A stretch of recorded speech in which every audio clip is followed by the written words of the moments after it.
She walked into that courtroom thinking it was just another hearing. The judge barely looked up, then smirked, dismissing her like she didn't matter. Whispers rippled through the room as people sized her up, certain they knew who she was and who she wasn't. But what no one realized was that behind her calm eyes was a secret, powerful enough to shatter every assumption in that room. By the time the truth came out, silence wasn't enough. The whole court was in shock. It started as just another morning for Maya Johnson. At 17, her world revolved around school, track practice, and helping her grandmother with chores. After class, she wasn't the type to cause trouble. If anything, she tried to stay invisible. Maya dreamed of running in college, maybe even the Olympics one day, and every stride on the worn track at her high school felt like one step closer. But being young, gifted, and black in her town came with its own weight. People smiled at her face, but the look she got when she walked into certain stores told a different story. She had learned to brush it off, to keep her head high and move forward. On this particular day, Maya wasn't thinking about racism or injustice. She was thinking about her upcoming race, her scholarship application, and whether her grandmother would have dinner ready when she got home. When she was called to the courthouse over what she assumed was a minor misunderstanding, she treated it like an inconvenience, not a crisis. She had no idea that the next hour would test her dignity in ways she'd never imagined. In that courtroom, she wasn't going to be seen as a hardworking student or a rising athlete. She was about to become something else entirely, at least in the judge's eyes. And by the time Maya walked out, no one in that room would ever forget her name. When Maya stepped into the courthouse, she expected a quick hearing, a signature, and maybe a lecture about being more careful. But from the moment she walked through the doors, something felt off. The clerk barely looked at her when handing over the paperwork, but the eyes of people waiting in the hallway followed her every move. Some whispered, some smirked. Maya told herself it was nothing. She had done nothing wrong. But when she entered the courtroom, the air felt heavier, thicker, like the walls themselves were watching. The judge didn't even hide his disdain. He glanced at her, then at the file, then back at her again with a smirk that said, "I already know who you are, and I've already decided what you're worth." He made a joke under his breath, something about kids like this always ending up here sooner or later. Laughter rippled from a few in the room, sharp, cold laughter that cut deeper than any insult. Maya stood frozen. This wasn't about a parking ticket. This wasn't about a mistake. This was about her. The judge questioned her harshly, twisting her words and treating her like she was already guilty. He interrupted when she tried to explain, raised his voice when she hesitated, and at one point even rolled his eyes. Every word dripped with condescension. "Do you even understand what you're being charged with?" he asked, as if she were too stupid to read. The prosecutor piled on, painting her as a troublemaker based on things she hadn't even done. Someone in the gallery whispered, "Figures." Maya felt her chest tighten, her hands trembling, not out of guilt but rage. But she bit her tongue.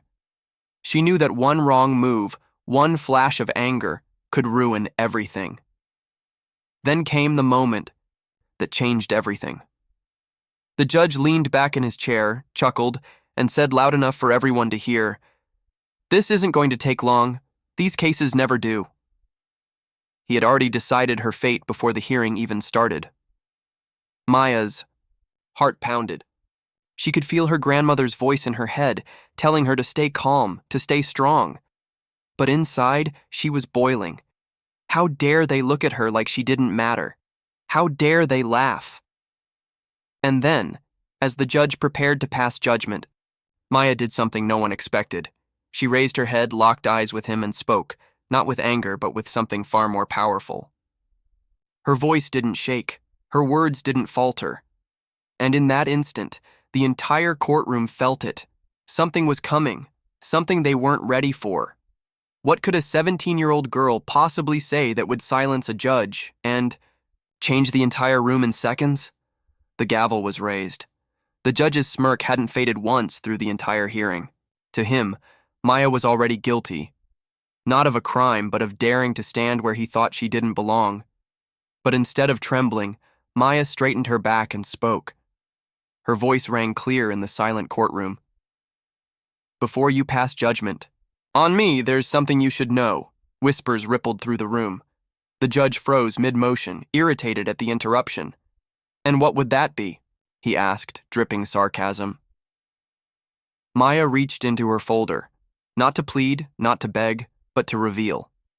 Inside were letters, photos, and one sealed document that carried a name even the judge couldn't ignore. The courtroom leaned forward. I'm not here alone, she said, her gaze locked on his. And I'm not as powerless as you think. The seal broke. Gasps followed. It was a letter from the U.S. Attorney General, her father, stating he was aware of this case and would be present for its outcome. The smirk vanished. The laughter stopped. The judge's gavel lowered, his knuckles whitening around the handle. For the first time, he realized this wasn't just another teen he could dismiss. This was someone with the power to hold him accountable. But Maya didn't gloat. She didn't yell. She simply stood her ground as the weight of his prejudice turned back on him. The silence was deafening. Every person in that courtroom now questioning the man behind the bench. This wasn't just about Maya anymore. This was about how many others he had treated the same way, without anyone to defend them. And as the judge's face drained of color, one question hung in the air like thunder. What happens when the person you try to crush has the power to expose? You? The courtroom, which once echoed with laughter, now sat in stunned silence. The judge, who moments ago seemed untouchable, stumbled through his words, suddenly cautious, suddenly aware that every eye and every camera was on him. Maya didn't need to shout or gloat. Her quiet strength said everything. The charges were dismissed, but the victory was bittersweet.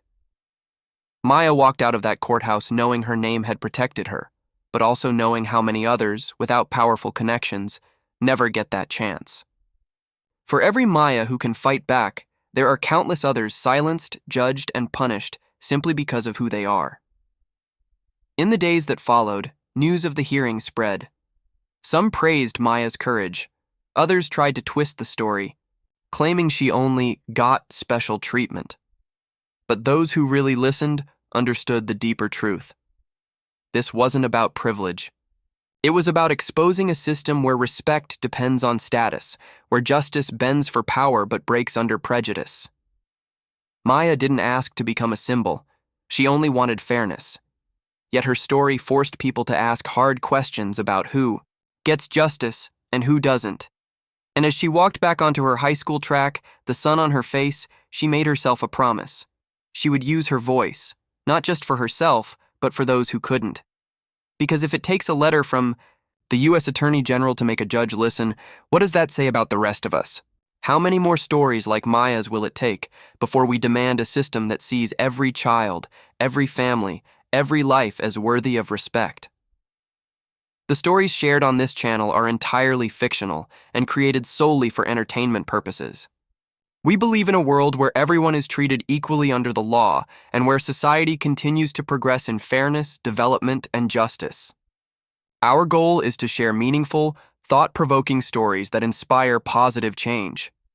Any resemblance to real people, events, or organizations is purely coincidental and unintentional. These stories do not refer to any actual individuals, occurrences, or entities, and are not intended to convey any political or religious message.